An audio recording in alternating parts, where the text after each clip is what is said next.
اسلامی تاریخ ایسی عظیم ہستیوں سے بھری ہوئی ہے جن کا ذکر نہ صرف ایمان کو تازگی بخشتا ہے بلکہ ہماری رہنمائی کا ذریعہ بھی بنتا ہے۔ انہی ہستیوں میں ایک عظیم نام حضرت حسن مصنع کا ہے، جن کا کردار تاریخ اہل بیت میں بہت اہم اور روحانی لحاظ سے نہایت بلند مقام رکھتا ہے۔ افسوس کہ ان کا ذکر عام مجلس میں بہت کم ہوتا ہے، لیکن ان کی شخصیت اور خدمات کسی تعارف کی محتاج نہیں۔ حضرت حسن مصنع امام حسن علیہ السلام کے فرزند اور امام حسین علیہ السلام کے بھتیجے تھے۔ ان کی والدہ کا نام خولہ بنت منظور تھا، جو قبلہ بنی فزارہ سے تعلق رکھتی تھیں۔ ان کی پیدائش 38 ہجری میں مدینہ منورہ میں ہوئی۔ آپ کا تعلق براہ راست اہل بیت اطہار سے تھا اور آپ کی پرورش اس گھرانے میں ہوئی جہاں وحی اترتی تھی، جہاں پر ہر عمل اللہ کے حکم کے تابع ہوتا تھا۔ حضرت حسن مصنع رضی اللہ عنہ نے اپنے والدین سے علم، عبادت، علم و زاہد وراثت میں پایا۔ جب 61 ہجری میں واقع کربلا پیش آیا تو آپ اپنے چچا امام حسین علیہ السلام کے ساتھ تھے۔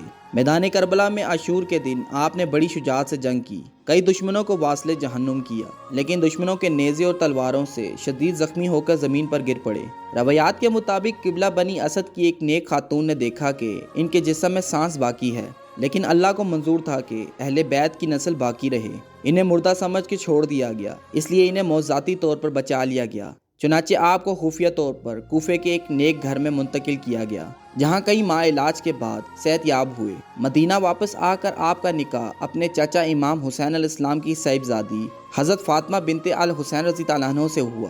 یہ نکاح صرف نسبی رشتہ نہیں بلکہ اہل بیت کے دو عظیم شجروں حسنی اور حسینی کا روحانی اتحاد تھا۔ ان دونوں سے کئی اولادیں ہوئیں، جن میں عبداللہ محض، حسن مثلث اور ابراہیم غمر شامل ہیں، اور انہی سے سادات حسنی کی نسل دنیا میں پھیلی۔ حضرت حسن مصنع رضی اللہ عنہ کی پوری زندگی عبادت، علم، صبر اور تقوی سے بھری ہوئی ہے۔ آپ مدینہ میں ایک درسگاہ کے ذریعے اہل بیت کا علم، فقہ اور سیرت لوگوں تک پہنچاتے تھے۔ آپ نے کبھی اقتدار یا دنیاوی عزت کی خواہش نہیں کی بلکہ زاہد و خاموشی کو اپنایا۔ اہل سنت اور اہل تشیع دونوں کے نزدیک آپ ایک صالح، نیک اور معزز شخص تھے۔ اگرچہ آپ امام معصوم نہیں تھے، مگر آپ کی قربانی، نسب، حلم اور دینی خدمات آپ کو اہل بیت کے روشن چہروں میں شامل کرتی ہے۔ آپ کا وصال 97 ہجری میں مدینہ منورہ میں ہوا اور آپ کو جنت البقیع میں دفن کیا گیا۔ آپ کی قبر آج بھی اہل بیت کے دیگر افراد کے پہلو میں موجود ہے اور اہل محبت کے لیے زیارت کا مقام ہے۔ حضرت حسن مصنع ان عظیم ہستیوں میں سے ہیں جنہیں اللہ نے کربلا کے بعد زندہ رکھا تاکہ نسل اہل بیت باقی رہے اور دین حق کا نور قیامت تک چمکتا رہے۔